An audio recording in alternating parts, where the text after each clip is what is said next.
रामकृष्ण मंडळी, कसे आहात सगळे? तुम्हा सर्वांचं कोस्ट स्टोरीजमध्ये हार्दिक स्वागत आहे. मंडळी, तुम्हाला तर माहीतच आहे, सध्या हिवाळा असल्यामुळे बाजारात अनेक प्रकारच्या पालेभाज्या आपल्याला अगदी सहजपणे मिळतात.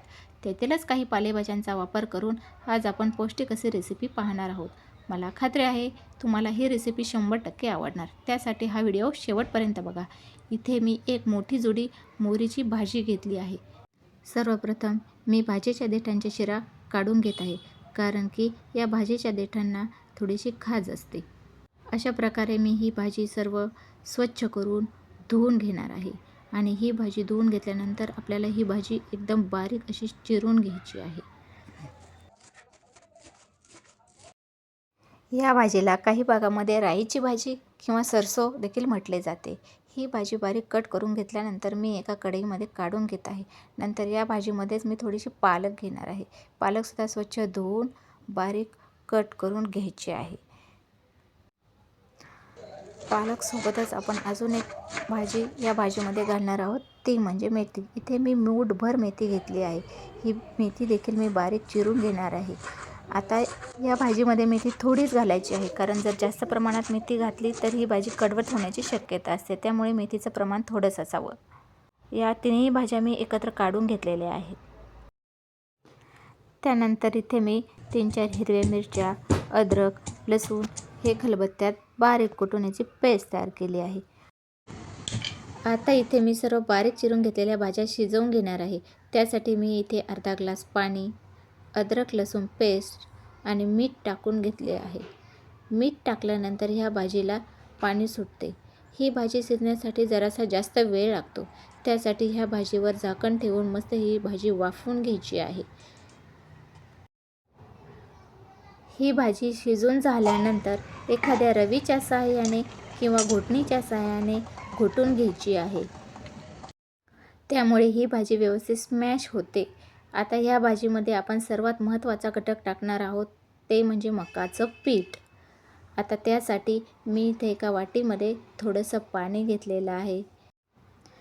यामध्ये आता मी 2 ते 3 चमचे मकाचं पीठ घेतलेलं आहे.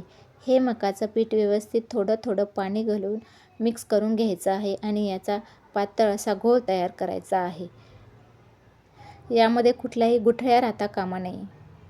नंतर हा गोळ भाजीमध्ये आपण थोडा थोडा घालून मिक्स करायचा आहे आणि भाजी सारखी हलवत राहायची आहे, म्हणजे या पिठाच्या गुठळ्या होणार नाही. हे पीठ मिक्स झाल्यानंतर ही भाजी पुन्हा एकदा व्यवस्थित अशी शिजवून घ्यायची आहे. या भाजीमध्ये तुम्ही चंदन बटव्याची भाजी मिळाली तर तेही घालू शकता. भाजी चवदार होते. त्यानंतर आपण आता इथे फोडणीची तयारी करून घेऊयात. इथे मी एक पळी तेल घेतले आहे. त्यामध्ये 2 ते 3 चमचे बटर घातले आहे. बटरमुळे या भाजीची चव अप्रतिम लागते.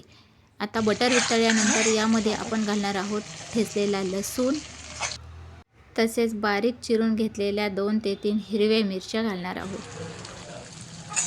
ही फोडणी चांगली परतवून घ्यायची आहे. ही फोडणी परतून झाल्यानंतर त्यामध्ये थोडंसं मी लाल तिखट घेत आहे आणि त्याचबरोबर 2 बारीक चिरलेले कांदे देखील घेत आहे. आता हे मिश्रण कांदा चांगला लाल होईपर्यंत परतवून घ्यायचं आहे. ही फोडणी परतवून झाल्यानंतर आता आपण यामध्ये घालणार आहोत आपण शिजवून घेतलेल्या भाज्या.